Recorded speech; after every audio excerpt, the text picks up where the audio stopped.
അങ്ങനെ കോൺഗ്രസ്സുകാർക്ക് കുറച്ചുകൂടി ബോധം വന്നെന്ന് തോന്നുന്നു. ഒരു തീരുമാനമാവാതെ കാര്യങ്ങൾ വിളിച്ചു പറയുന്ന രീതി അവരങ്ങ് നിർത്താൻ പോവുകയാണ്. കാര്യങ്ങൾക്ക് ഒരു തീർപ്പ് കൽപ്പിക്കും വരെ അവരാരും ഈ മാധ്യമങ്ങളെ കാണാൻ പോകുന്നില്ലത്രേ. കാണുന്നില്ല എന്ന് മാത്രമല്ല, KPCC ആസ്ഥാനത്ത് മാധ്യമങ്ങൾക്ക് വിലക്ക് ഏർപ്പെടുത്തിയിരിക്കുകയാണ് കോൺഗ്രസ്. സത്യം പറഞ്ഞാൽ ആദ്യം നിങ്ങൾ കൂട്ടിക്കെട്ടേണ്ടത് നിങ്ങൾ പ്രവർത്തകരുടെ തന്നെ വായയാണ്. വായി തോന്നുന്നത് എന്തും വിളിച്ചു പറയാമെന്നുള്ള അവരുടെ തോന്നലുകളാണ്. അല്ലാതെ അതൊക്കെ പകർത്തിയെടുക്കുന്നവരെ കുറ്റം പറഞ്ഞിട്ട് എന്ത് കാര്യമാണ്? തയ്യക്ഷരം നല്ലതല്ലാത്തതിന് പേനയെ കുറ്റം പറയുന്നത് പോലെ KPCC ആസ്ഥാനത്ത് ഇന്നു മുതലാണ് മാധ്യമ വിലക്ക് ഏർപ്പെടുത്തിയിരിക്കുന്നത്. അനുമതിയില്ലാത്ത മാധ്യമ പ്രവർത്തകർ KPCC വളപ്പിൽ കയറരുത് എന്നാണ് നിർദ്ദേശം. വാർത്താ സമ്മേളനങ്ങൾക്ക് മാത്രമാണ് ഇനി മാധ്യമങ്ങൾക്ക് പ്രവേശനം അനുവദിക്കുക. ചരിത്രത്തിൽ ഇതാദ്യമായാണ് KPCC ആസ്ഥാനത്തേക്ക് പ്രവേശിക്കാൻ മാധ്യമങ്ങൾക്ക് വിലക്ക് ഏർപ്പെടുത്തിയിരിക്കുന്നത്. KPCC അധ്യക്ഷൻ സുധാകരന്റെ നേതൃമാറ്റവുമായി ബന്ധപ്പെട്ട വാർത്തകളാണ് പാർട്ടി നേതൃത്വത്തെ ആകെ പ്രകോപിച്ചത്. സുധാകരന് പകരം പുതിയ അധ്യക്ഷനെ പ്രഖ്യാപിച്ചേക്കാമെന്നായിരുന്നു പുറത്തു വന്ന റിപ്പോർട്ടുകൾ. നേതൃമാറ്റത്തിൽ പാർട്ടി നേതൃത്വം ഉറച്ചു നിൽക്കുകയാണെന്നും ആന്റോ ആന്റണി MP-ക്കാണ് സാധ്യതയെന്നും റിപ്പോർട്ടുകൾ ഉണ്ടായിരുന്നു.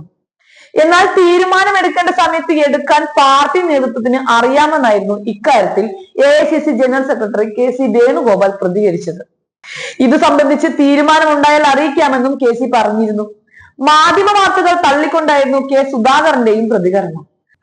തദ്ദേശ തെരഞ്ഞെടുപ്പും നിയമസഭാ തെരഞ്ഞെടുപ്പും മുന്നിലിരിക്കെ നേതൃമാറ്റം സംബന്ധിച്ച് നിരന്തരം വാർത്തകൾ വരുന്നത് പാർട്ടിയെ പ്രതിസന്ധിയിലാക്കുമെന്നാണ് നേതൃത്വത്തിന്റെ പുതിയ വിലയിരുത്തൽ. ഇക്കാര്യത്തിൽ മുതിർന്ന നേതാക്കളെ തള്ളി യുവതാരങ്ങളും രംഗത്തെത്തിയിരുന്നു.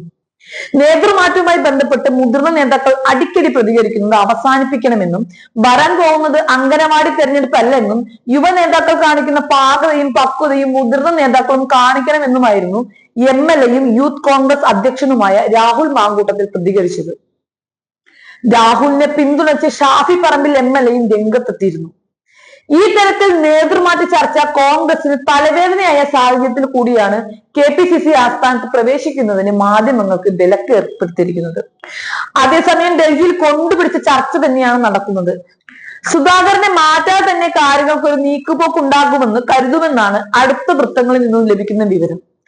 അങ്ങനെയെങ്കിൽ ഇന്നലെ ആന്റണി സോണിയെ വിളിച്ചു പറഞ്ഞ കാര്യങ്ങൾക്ക് മാറ്റങ്ങൾ സംഭവിക്കുമോ എന്ന് കണ്ടു തന്നെ അറിയണം. സുധാകരനെ മാറ്റിയാൽ അദ്ദേഹം പിണങ്ങും, മാറ്റിയില്ലെങ്കിൽ VD സതീശൻ അടക്കമുള്ളവർ പ്രതികരിക്കും. തിരഞ്ഞെടുപ്പ് അടുത്തു നിൽക്കുന്ന ഈ സമയത്ത് സത്യം പറഞ്ഞാൽ ഞാനിന്നൽ കളി തന്നെയാണ് പാർട്ടിയിൽ ഇപ്പോൾ നടക്കുന്ന കാര്യങ്ങൾ. ഈ ഘട്ടം എങ്ങനെയെങ്കിലും തരണം ചെയ്താൽ മാത്രമേ പാർട്ടി കരുതുന്നത് പോലെ കാര്യങ്ങൾ മുന്നോട്ട് നീക്കാൻ പറ്റുകയുള്ളൂ.